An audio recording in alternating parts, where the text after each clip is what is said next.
Hai semua, selamat datang di channel Baca Saham. Pada video ini, kita akan membahas satu topik dengan judul apakah benar dividen itu merupakan jebakan?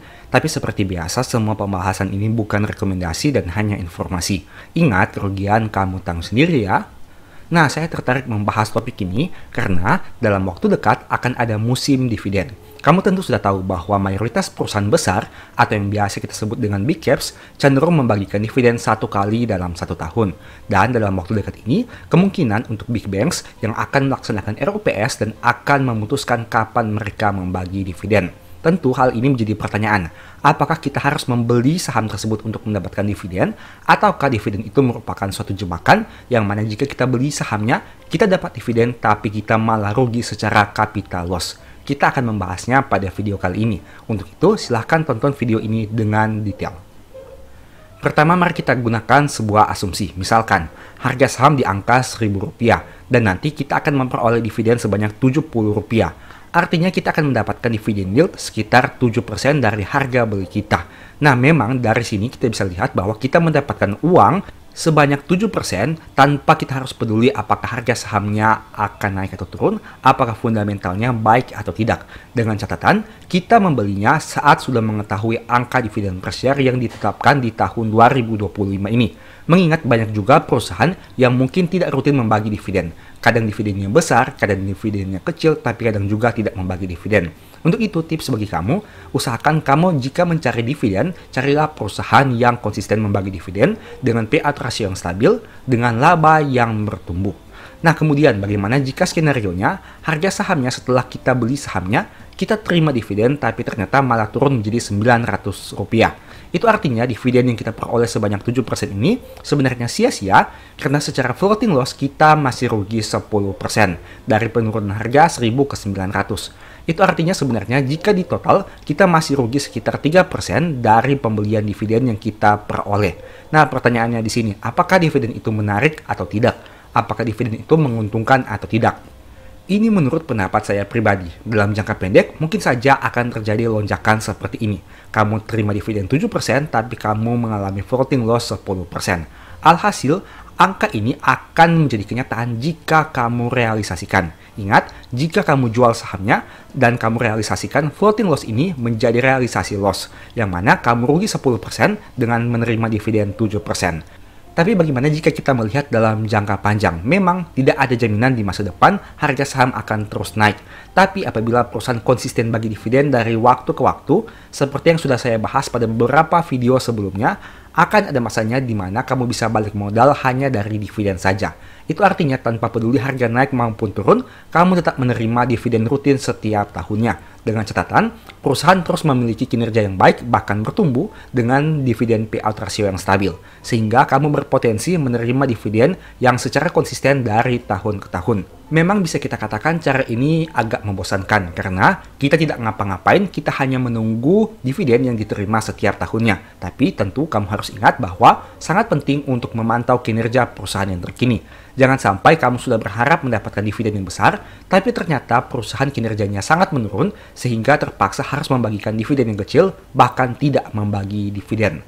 Nah, kesimpulannya, dalam jangka pendek, memang adanya potensi mengalami floating loss dari dividen yang kamu peroleh. Sehingga saya bisa sarankan bahwa jika kamu memang tertarik dengan saham tersebut dan mengincar dividennya, sebaiknya lakukan pembelian jauh-jauh hari sebelum dilakukannya RUPS dan sebelum adanya keputusan RUPS. Memang di sini ada pro dan kontranya. Untuk sisi plusnya, kita mungkin bisa memiliki potensi menerima dividen dengan yield yang lebih besar. Karena ada kemungkinan harga sahamnya akan mengalami kenaikan saat diumumkan RUPS dan pasar merespon positif hasil RUPS tersebut. Tapi di sisi yang lain, ada juga potensi risiko di mana apabila hasil RUPS nanti tidak sesuai dengan harapan kita, maka ada kemungkinan harga bukan naik tapi malah turun. Saya sudah sempat merasakan dua skenario ini di pasar saham, di mana saya pernah membeli saham sebelum kumdet, katakanlah harga sahamnya Rp1.000.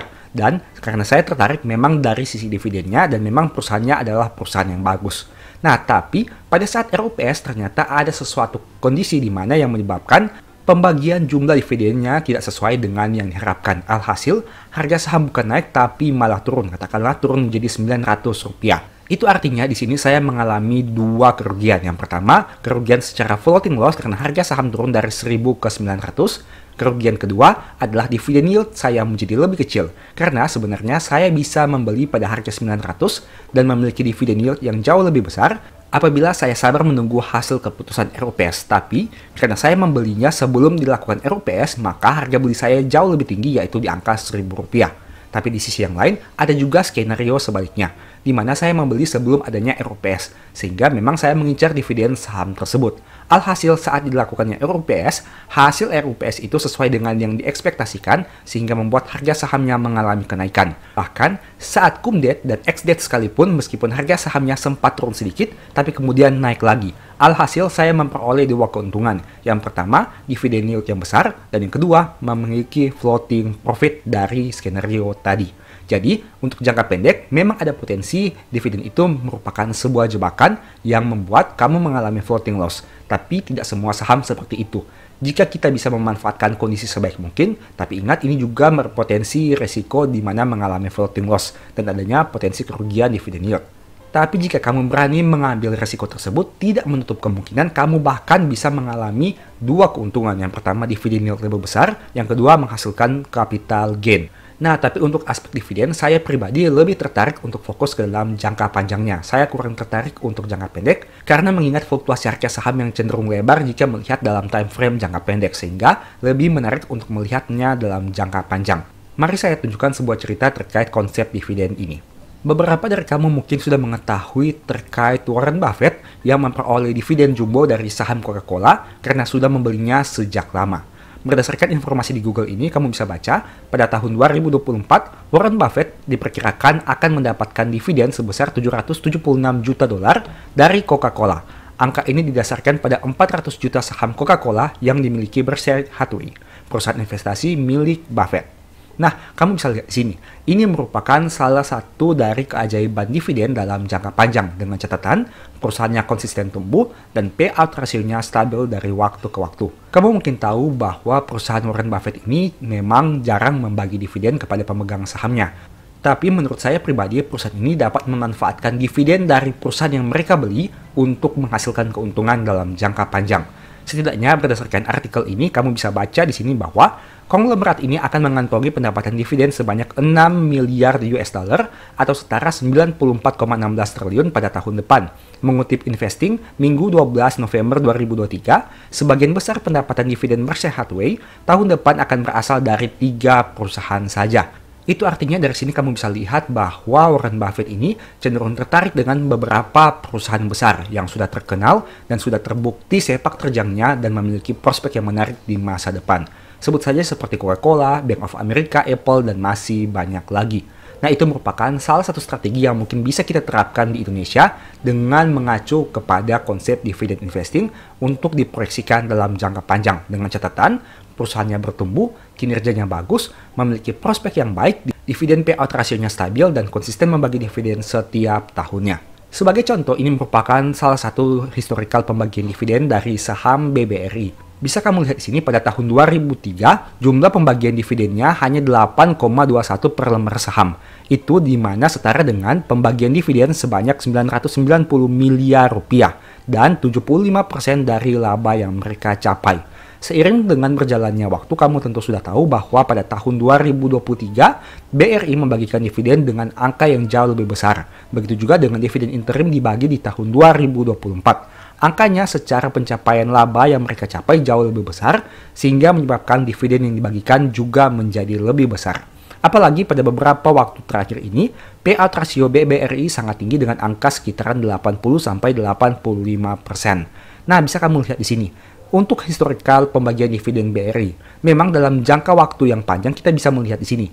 Jika kita berada pada tahun 2024 dan kita lihat ke belakang di tahun 2003, rasanya kita ingin balik lagi ke tahun 2003 untuk membeli saham ini. Sehingga di tahun 2024 kita memperoleh dividen yang sangat banyak. Tapi apakah hal itu bisa terjadi? Tentu tidak, bukan. Kita tidak bisa kembali ke masa lalu, kita hanya bisa hidup di masa sekarang dan memproyeksikan di masa depan. Memang ada kemungkinan juga pertumbuhan BRI ini tidak sebesar pertumbuhan 20 tahun ke belakang, mengingat pencapaian labanya tentu sudah tidak sekecil tahun-tahun 2003 yang tadi kita bahas. Tapi tidak menutup kemungkinan di masa depan perusahaan ini masih bisa tumbuh, sehingga berpotensi membagikan dividen dengan angka yang jauh lebih menarik. Tapi kembali lagi, tidak ada yang bisa memastikannya. Bisa iya, bisa tidak. Perusahaan ini kedepannya bisa membagikan dividen dengan angka yang jauh lebih besar, tapi bisa juga mungkin menjadi lebih kecil. Sebagai informasi, BRI juga ternyata sebelumnya pernah membagikan dividen dengan payout rasio yang hanya 20%. Contohnya seperti di tahun 2011, 30% di tahun 2012, 13, 14, 15. Naik 40% di tahun 2016, dan seterusnya. Itu artinya semuanya membutuhkan waktu yang panjang sehingga perusahaan dapat membagikan dividen dengan angka yang menarik. Kita memang tidak tahu ke depannya seperti apa. Apakah perusahaan yang kita beli ini menawarkan dividen yang menarik ke depannya atau tidak. Tapi setidaknya dengan melakukan analisa di masa sekarang, berdasarkan historical data di masa lalu, dan yakin bahwa kinerja perusahaan masih bisa tumbuh di masa depan, itu bisa menjadi pegangan bagi kita untuk memperoleh dividen yang jauh lebih menarik di masa depan. Tapi ingat, semuanya mengandung resiko. Hal itu hanya sebuah proyeksi saja, bisa benar, bisa juga salah. Sebenarnya selain BRI ada juga beberapa perusahaan big caps lainnya yang menawarkan potensi seperti ini. Kamu bisa melakukan analisa sendiri berdasarkan berbagai informasi resmi yang bisa kamu peroleh. Tapi intinya yang mau saya katakan di sini adalah tidak semua dividen itu merupakan jebakan. Memang ada dividen yang berupa jebakan, tapi juga ada dividen yang bisa menghasilkan keuntungan kepada pemegang sahamnya. Semuanya tergantung kepada berbagai aspek yang bisa kamu pertimbangkan. Satu saham yang sama bisa memberikan hasil yang berbeda-beda. Semuanya tergantung kepada kondisi kamu masing-masing. Dan ingat, selalu pertimbangkan dengan matang-matang setiap keputusan yang kamu ambil, karena untung rugi kamu yang tanggung sendiri. Sebagai informasi, apabila kamu tertarik mempelajari topik dividen dengan lebih detail, mungkin video berikut ini bisa bermanfaat. Kita akan membahas konsep yang sangat menarik dalam investasi saham, yaitu compounding dividen saham. Salah satu keuntungan utama dari berinvestasi di saham adalah dividen yang dibagikan oleh perusahaan kepada pemegang saham. Namun yang seringkali lebih menguntungkan adalah ketika dividen ini digunakan untuk membeli lebih banyak saham lagi, yang dalam jangka panjang dapat menghasilkan efek compounding atau bunga. Sebelum membahas lebih jauh tentang compounding, penting untuk memahami apa itu dividen. Dividen adalah pembagian keuntungan yang diberikan oleh perusahaan kepada pemegang saham sebagai bentuk penghargaan atas investasi yang dilakukan. Perusahaan yang menghasilkan laba biasanya akan membagikan sebagian dari laba tersebut dalam bentuk dividen. Besarnya dividen yang dibagikan tergantung pada kebijakan perusahaan dan kinerja keuangan mereka, biasanya ditentukan saat RUPS. Dividen dapat dibagikan secara tunai berupa cash dividen atau dalam bentuk saham tambahan atau stock dividen.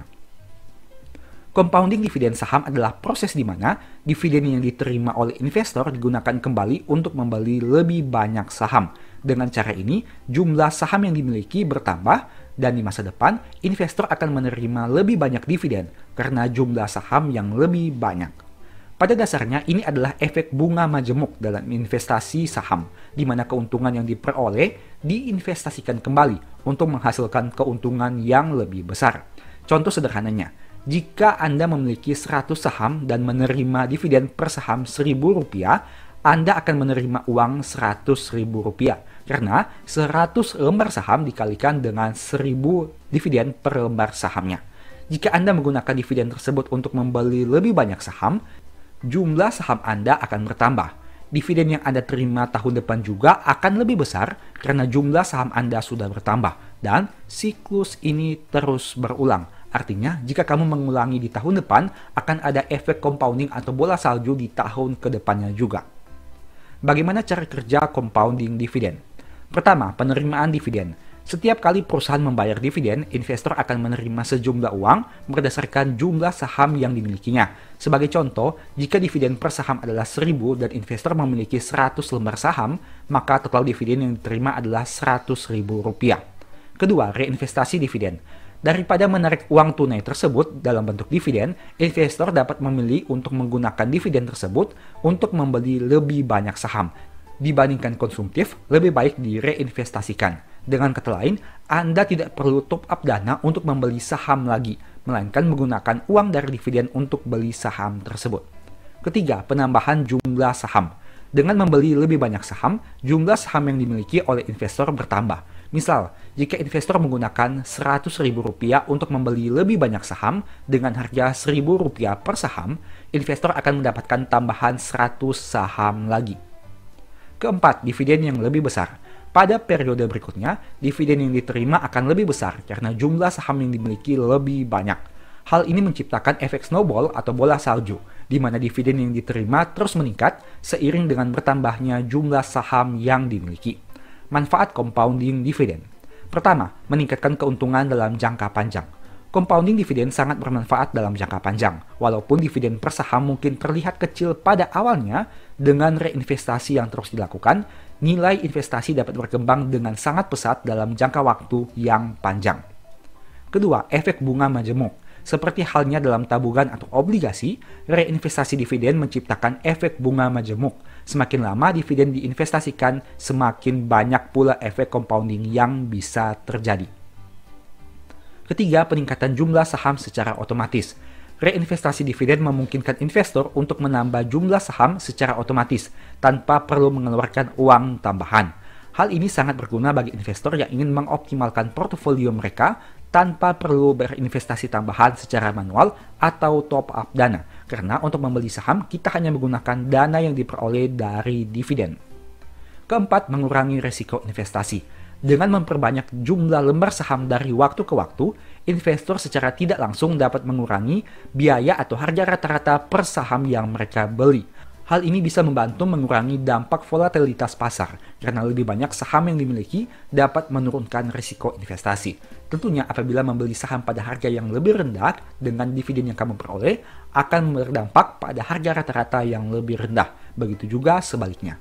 Nah, berikut ini contoh simulasi compounding dividen saham. Misalnya, Anda membeli saham dengan harga Rp10.000 per lembar saham, dan perusahaan memberikan dividen sebesar Rp1.000 per lembar saham setiap tahun.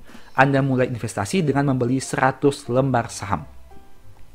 Ini merupakan tabel perhitungannya. Misalnya, saham yang dimiliki adalah 100 lembar. Dividen per sahamnya adalah Rp1.000. Itu artinya total dividen yang kamu peroleh adalah Rp100.000, di mana 100 lembar dikalikan dengan dividen per sahamnya yaitu Rp1.000. Nah, dengan jumlah dividen Rp100.000 ini, kamu bisa membeli 10 saham baru. Dengan kata lain, dengan dividen Rp100.000 ini dan harga saham Rp10.000, kamu bisa memperoleh 10 saham baru. Dengan begitu, total lembar saham yang kamu miliki bukan lagi 100 lembar saham, melainkan 100 lembar saham ditambah 10 lembar saham alias 110 saham. Di tahun kedua, kamu akan menerima dividen bukan lagi 100 lembar saham, melainkan sudah 110 lembar saham. Dengan kata lain, dividen yang kamu terima bukan lagi Rp100.000, melainkan Rp110. Dan angka dividen ini bisa kamu belikan 11 saham yang baru, sehingga total saham kamu menjadi 121 lembar saham. Nah, untuk tahun ketiga, dividen yang kamu terima sudah bukan lagi dari 110 atau 100 lembar saham, melainkan 121 lembar saham. Dengan kata lain, total dividennya menjadi Rp121, atau kamu bisa beli 12 saham baru, sehingga total saham kamu menjadi 133 lembar saham. Di tahun keempat juga seperti itu, kamu menerima dividen dari 133 lembar saham, sehingga total dividennya Rp133.000, dan kamu bisa beli 13 lembar saham baru, atau dengan kata lain saham kamu menjadi 146 lembar saham. Nah, di sini kamu bisa lihat sesuatu. Yang pertama, saham kamu hanya 100 lembar saham pertama, tapi dalam 4 tahun, tanpa perlu top up dana, dan hanya menggunakan dividen saja, lembar saham kamu bisa bertambah menjadi 146 lembar saham. Bukankah ini menarik? Dari 100 lembar menjadi 146 lembar tanpa perlu top up dana. Poin kedua, untuk angka harga sahamnya memang digunakan angka yang stabil yaitu Rp10.000 per lembar saham. Sehingga kita juga harus mempertimbangkan hal ini. Karena kemungkinan besar pada tahun pertama sampai tahun keempat, harga beli kamu tidak akan stabil di angka Rp10.000. Mungkin bisa lebih tinggi, mungkin juga bisa lebih rendah. Poin ketiga, untuk dividen yang dibagikan tergantung dari dividen per share yang diputuskan saat RUPS nanti. Sehingga mungkin saja angka dividen per saham ini akan berubah seiring dengan pertumbuhan atau penurunan kinerja perusahaan. Bisa lebih tinggi, bisa juga lebih rendah.